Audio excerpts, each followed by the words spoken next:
अंत अच्छा तो सब अच्छा। रोली की शादी उसके माँ बाप एक आलसी लड़के से करा देते हैं। चलो, रोली की शादी हुई और हमने गंगा नहाई। और क्या, बेटियां तो होती ही हैं बोझ। हाँ, पर अब क्या चिंता, उतार तो दिया बोझ तुमने, अब वो लोग समझे। ससुराल में रोली का पति कहता है, देखो, मैं कोई काम नहीं करता। ये बात तुम्हारे मम्मी पापा को बता दी थी मैंने। अब जो किराया आता है दुकान का, उसी से घर का गुजारा करना है। कभी भूल से भी कोशिश ना करना किसी चीज की डिमांड की। क्या मम्मी पापा को पता था कि आप कोई काम नहीं करते? और क्या, बड़ा अच्छे से पता था। उन लोगों को तो तुम बोझ लगती थी। बोल रहे थे कि बस शादी कर लो, और कोई मतलब नहीं है। रोली को ये सुनकर बहुत गुस्सा आता है, लेकिन करती भी तो क्या, क्योंकि वो जानती थी कि उसके माता पिता ऐसे ही हैं। जैसे तैसे रोली दिन काट रही थी। रोली को एक प्यारी सी बेटी होती है। धीरे धीरे वो बड़ी होती है और उसके साथ उसकी जरूरतें भी बढ़ती जाती हैं। सुनिए जी, अब तो सिमी बड़ी हो रही है, उसका स्कूल में दाखिला कराना है। मैंने अब तक तो जैसे तैसे समय काट लिया, लेकिन मैं बच्ची की परवरिश में कोई कमी नहीं रखूंगी। अरे क्या है यार, अब तो लगता है कोई ना कोई काम ढूंढना ही पड़ेगा। अब पति रोज काम की तलाश में जाता और बिना किसी काम के वापस आ जाता। रोली समझ जाती है कि पति के अंदर अब काम करने की क्षमता नहीं है। वो बेटी को उच्च शिक्षा देने के लिए कुछ करना चाहती थी, लेकिन करती तो क्या करती। एक दिन रोली की सहेली कहती है, रोली, मेरी कोई औलाद नहीं है। अगर तू मेरी औलाद को जन्म दे तो मैं तुझे तेरे मुंह मांगे पैसे दूंगी। अरे, तेरी औलाद को मैं कैसे जन्म दे सकती हूँ? सरोगेसी से। बच्चा मेरा और वैभव का ही होगा, लेकिन कोख तेरी होगी। ये संभव है रोली। रोली कुछ सोचकर कहती है, मुझे मंजूर है, लेकिन मैं इसका 2 लाख रुपया लूंगी। अरे कोई बात नहीं, मुझे मंजूर है। रोली खुश हो जाती है कि एक बच्चा पैदा करने का उसे 2 लाख रुपया मिलेगा। वो घर आकर पति को बताती है, वो भी खुश हो जाता है। अब क्या था, डॉक्टर के पास जाकर सहेली का बच्चा रोली की कोख में पलने लगता है। मुझे 20,000 चाहिए मेरे बेटी के एडमिशन के लिए। हाँ हाँ ठीक है, मैं उसके एडमिशन से लेकर सारे खर्चे उसके अकाउंट में डाल रही हूँ। रोली की बेटी का एडमिशन हो जाता है। रोली को लगता है कि वो अब सब कुछ ठीक कर देगी।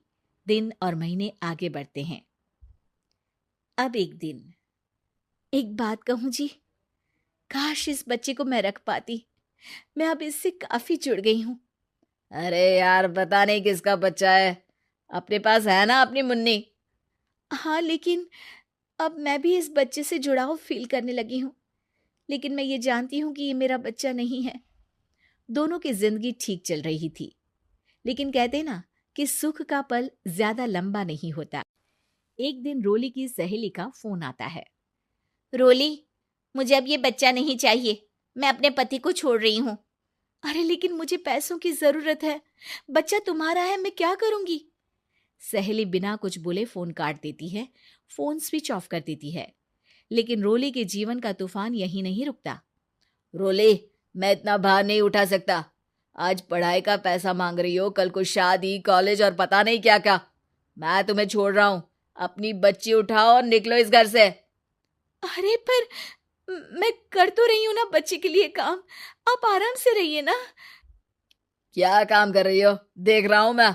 ये छोटा शहर है, यहाँ लोगों को बात बनाते वक्त नहीं लगता। तो मैं क्या करूं, ज्यादा पढ़ी लिखी नहीं हूं, कैसे घर के खर्चे चलाऊं? और आप तो काम करना ही नहीं चाहते। हाँ, ना चाहता हूं और ना ही करूंगा। रोली को पति की बात पर काफी गुस्सा आ जाता है। ठीक है, अगर मेरे जीवन में संघर्ष ही लिखा है तो वही सही। इस वक्त पति होने के नाते आपको मेरा साथ देना चाहिए था, लेकिन नहीं, आपने तो इस हाल में मुझे घर से बाहर निकालने की बात कह डाली। देखो, ये सारी फालतू की बातों के लिए वक्त नहीं है मेरे पास। रोली, जिसकी कोख में किसी और का बच्चा था और साथ छोटी सी बेटी, पति का घर छोड़कर रास्ते पर आ जाती है। रोली के पास मायके के सिवा दूसरा कोई रास्ता नहीं होता। अरे रोली कैसी है? कितने दिनों के लिए आई है? हमेशा के लिए माँ। वो माँ को सारी बात बता देती है। ओए लड़की, इतनी हिम्मत का काम कर लिया। अरे ना ना, यहाँ कोई जगह नहीं है। तुम तो अपना बोरिया बिस्तर उठाओ और निकलो यहाँ से। रोली के पास अब मायके का रास्ता भी नहीं बचता। वो चुपचाप बच्ची को लेकर जा रही थी कि उसे दर्द होता है और वो डॉक्टर के पास चली जाती है और फिर वहां वो एक प्यारे से बेटे को जन्म देती है। कितना प्यारा है, कितने अभागे हैं इसके माँ बाप जो इसके पैदा होने पर भी नहीं है। तभी वहां डॉक्टर आ जाती है। रोली, बच्चे के पिता तुमसे मिलना चाहते हैं। आपका बहुत बहुत शुक्रिया। मैं इस बच्चे को पालूंगा, भले ही इसकी माँ ने इसे छोड़ दिया हो, पर मैं अपनी जिम्मेदारी निभाऊंगा। तो क्या आप मुझे इसके पैदा करने के लिए जिन पैसों की बात हुई थी वो भी देंगे? हाँ, और साथ ही आप चाहें तो मेरे घर में रहकर मेरे बच्चे की देखभाल भी कर सकती हैं। मैं उसके लिए आपको सैलरी दे दिया करूंगा। रोली को लगता है कि जैसे भगवान ने उसके लिए सुकून का रास्ता खोल दिया। वो अब मुकेश के साथ उसके घर चली जाती है, जहां रहकर वो उस बच्चे की देखरेख करती है। अब मुकेश के घर को रोली अच्छे से संभाल लेती है, उसके लिए खाना बनाने से लेकर बच्चों की देखभाल और घर की देखरेख।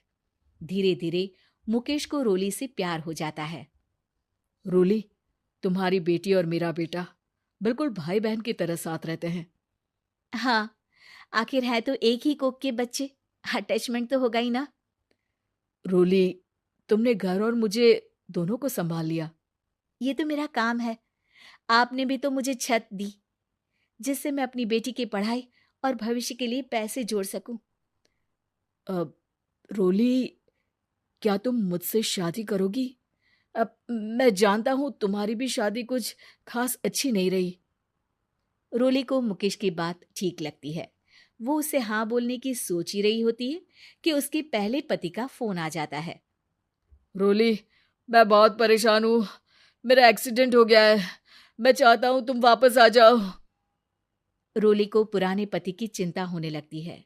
वो सोचती है कि वो क्या कर रही थी। हाँ हाँ ठीक है, मैं आ रही हूँ। हाँ रोली, आ जाओ, लेकिन बच्ची को कहीं हॉस्टल में छोड़कर आना, क्योंकि मैं नहीं चाहता कि हम लोगों के बीच फिर से वो सारी बातें हो। रोली को समझ आ जाता है कि पति आज भी सुधरा नहीं है। वो पति के पास जाने से इनकार कर मुकेश को हाँ कर देती है।